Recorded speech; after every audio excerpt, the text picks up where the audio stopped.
everybody, thanks for joining me today. Today I'm going to show you how to make these copper and pink tourmaline earrings. It is kind of a complicated design. Let me zoom in there. And I will show two different ways of making it. One that is more tool heavy and one that is not so tool heavy. So here's a close-up of one, and I used copper sheeting and 4.5 millimeter faceted pink tourmaline stone. And I'll go over a couple different ways that you can do it, either more intricately or easier. To start with, I'm using the Ultimate Paint Patina Fire Opal with the pink. I think it matched the pink tourmaline stone really well. I'm using Artistic Wire brand copper wire 24 gauge. I'm also using the Vintage Relief block.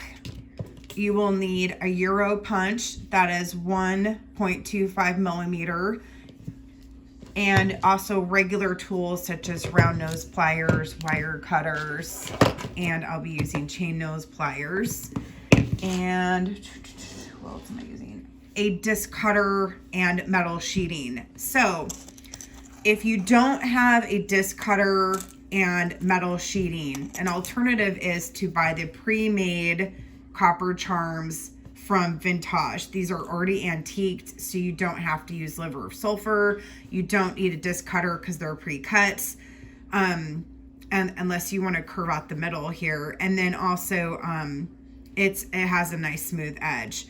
So I personally love these charms. They hammer up great. They also antique well, and they're just fabulous charms. So this is on their website as well.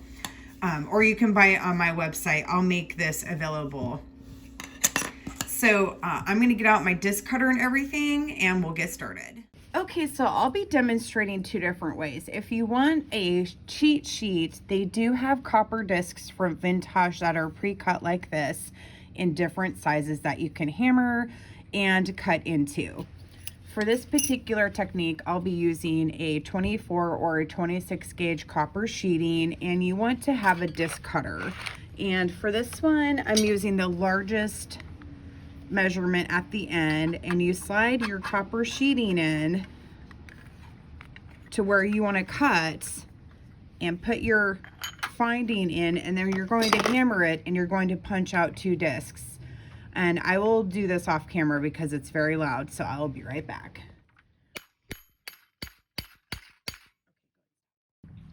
Next, I've cut two charms, and I'm going to use the 5/8 size to form kind of a curve on the inside of the charm here to turn this into a hoop. And if this is too much, you can find pre-cut charms online where people have already created them with the section missing and whatnot for airing components. This is just if you want to do everything by hand yourself. So what I'm going to do is I'm going to put in the charm about a quarter of a way, because I don't want it to go halfway. I just want the top part of the charm cut out, and I'm going to put my circle in here and tie this down here, make it tight.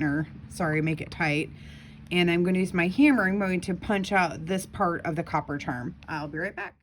So I've done this one, and I want the second one to match. So what you want to do is get out a permanent marker, and you want to put a mark on the charm so you know where to stop on the inside of your disc cutter, so they'll be the same size. So for this one, I know to insert it that part where the circle forms and to stop, so I'll be cutting out about the same size. All right, so I'm done punching both pieces and they match, and now we're going to go to the next step. I'm pulling out my texture hammer, and I'm going to hammer the front and the back of the charms and just put a texture on it for a little bit of extra look. So I've hammered the front and the back of the charms, and now we'll go to the next step. Next, I'm taking my wire cutters, and I'm just trimming the end of the sharp point where the dome kind of cuts in, just to make it a little bit more flat and less sharp. And next, you can grab a metal file or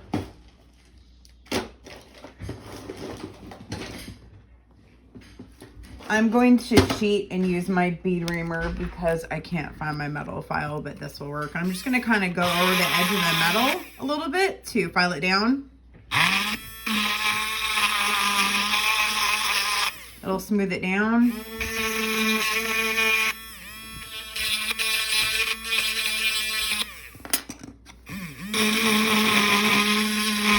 Sorry, you may want to mute your video.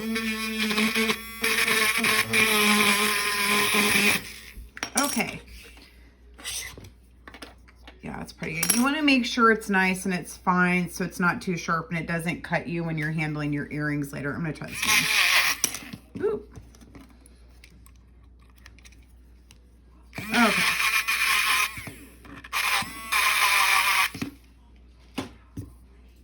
Okay, so next I'm going to grab my metal punch, and I'm using the Euro punch 1.25 millimeter, and you're going to punch a hole in the corner of each charm like so, and then take your wire cutters and just trim off the extra metal on the back if there is any, and then I press it down flat so there's nothing sharp on the back, and then do it again on this one. And you want to make sure you're pressing the tool down on the same side of each charm so that way they hang equally lengthwise on each charm, so each earring is the same length. Okay, so next I'm going to put this in liver of sulfur patina, which will antique the metal to give it more of a darkened copper look. And I'm putting my charms in some liver of sulfur patina. This is what the packaging looks like. You want to follow the directions on the bottle when you're using. Okay, so I'm finished with the patina, and I'm going to use the vintage block, and I'm just going to kind of smooth out the copper on the front and the back. That'll kind of remove excess patina and any extra oils I might have gotten on there from touching the charms too much, because next I'm going to use patina paint, so you want to have more of a clean and raw surface area to work with. And this will just take off any excess patina. See, my hands are kind of changing colors there a little bit, and make it a more of a porous surface that will suck up the paint a little bit better. So you can see how I have a couple different colors there from where the patina's been removed or it's still on there. So next I'm going to grab the Ultimate Paint patina paint. This one is Fire Opal, and a napkin to dab it with. And this paint dries very quickly, and you do not need to seal it. It is very quick. I'd say maybe a minute. And once it's on there, it's a little bit difficult to come off. And there you go. You just need a little bit there in the middle, and grab just a regular napkin and just kind of dab it along there. And it will color your metal. And if you want more color, add more color. Let it dry for a few seconds, minute, whatever, and apply another coat, and it'll definitely brighten up the color of the metal. You can see right there, it doesn't take very much paint, and it switches up your metal color a little bit. You can see some pink coming in there. The more you dab, the more you rub it off, the less paint you'll have. And it does, again, dry quickly. And you can also mix up different colors. You can add a light pink with this, whatever your preference is. I love this pink coming on here. It's just a nice blend of copper and fuchsia. So I'm going to add a little bit more, and then we're going to let this dry for a minute. Get the cap off. This is kind of a safety cap. Okay, because I want to have more pink on there. I just love these paints. They come in lots of different colors, and you can do so many different types of crafts with them, or jewelry pieces. I'm just going to kind of smear it around a little bit, not rub it off, but I just kind of want to smear it around under the charm, and I'm just going to let it dry. All right, I'm going to let these dry, and I'll be right back. All right, so next I'm pulling out my copper wire, artistic wire brand. I'm using 24 gauge raw copper or bare copper. That way, if you want to patina this as well, you can when you're putting your earring together, if you'd prefer to have it antiqued. Or if not, it's just raw, and it will tarnish a little bit on its own over time. So I'm going to cut off, keep losing the end here. I want like probably half a foot, about, you know, I don't know, maybe 8 inches or so. And for one earring. And I'm going to start by forming a loop but I'm not going to close it off. I'm just going to make like a half bend in my wire here and slide my copper charm on and have it hang off the wire. And you can use tools to do this. I'm just going to kind of freehand it. So I just crisscross my wires so they loop around the charm here. I'm going to hold it in place with my chain nose pliers. I'm going to take the end and coil it around the top of my loop to like seal that in, hold it in place, and cut off the excess wire, and then pinch this wire tail closed. Put that in the garbage. And let me get out my pink tourmaline. I'm using 4.5 millimeter tourmaline. It's faceted rounds from Tejas Beads. And I'm just going to put 3 stones on each side. And this is probably one of my favorite stones. I just love pink tourmaline. And it also matches the pink patina really well, I think. And I've got my 3 stones on there, so now I'm going to wire wrap this end and loop it around. And do this a few times. And then I'm going to cut off my excess wire when I'm done and pinch it closed. And then do the other side. And I will be joining these together with this 6 millimeter copper jump ring. So when you do that, you want to make sure your wires are facing the right way, so that way they'll evenly sit in like their triangle pattern, like in this earring, because you want to make sure they're facing the right way so they cooperate without trying to twist on the ear. All right, so this one's done. So let's do the other side. And doing our loop. And sliding the charm onto here. And going to loop it around.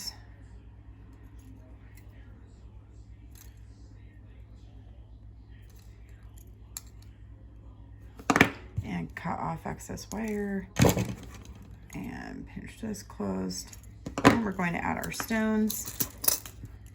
And I'm doing 3 stones on this side.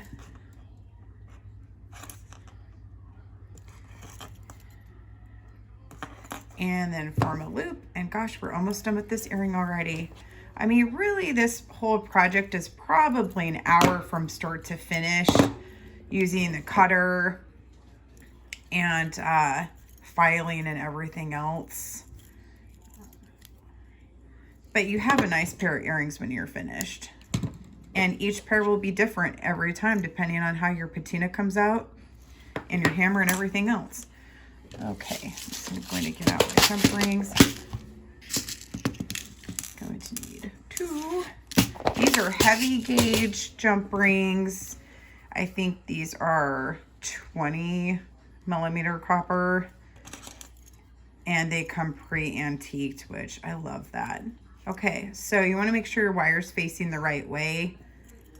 And there we go. Now, next, I just slap on our ear wire. All right, so we're going to grab this side down. Again, I'm going to cut 2 pieces of the 24 gauge wire. And you know what? If this is fussing, try 22 gauge. You want to pick a gauge thin enough that will fit through stones. And it'll be easy to wire wrap, but if you feel like 24 is too thin, 22 will work. I would not go larger or thinner than 24 or 22. Okay, so on my loop, we're going to slide the charm on here. Okay. Got to pinch this through a little bit. There we go. And here we go. There we go. Everything's like, no, I'm not going to slide into place. All right, well, we kind of got it on there. All right, so now I'm going to wire wrap my loop closed on this earring and just twist the wire around the top of the loop, make a few coils so hold everything in place. And cut off excess wire. By the way, if you're looking for good wire cutters, these are amazing. They're by Betalon. They're like a special kind of a crimp tool or like a cutting tool. They're at an angle. I love these cutters. They're available on betalon.com. They have a large assortment of amazing tools. I love all of them. Okay, and we're going to add our 3 stones on this side. And we're almost done with these earrings. And you can use these with different color paints or no paints if you just like to use the copper. And you can also, really quick idea here, punch holes on the bottom of your charm and have stones hanging off the bottom for dangles. This one though, I just kind of wanted to do this particular design on this one. All right, wire wrapping around that one.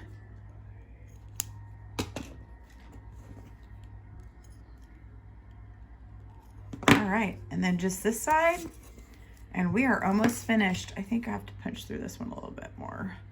And again, these metal punches are amazing. This is the Euro brand. I have 2 punches by them, the 1.25 and the 1.8. The 8 makes larger holes. That way,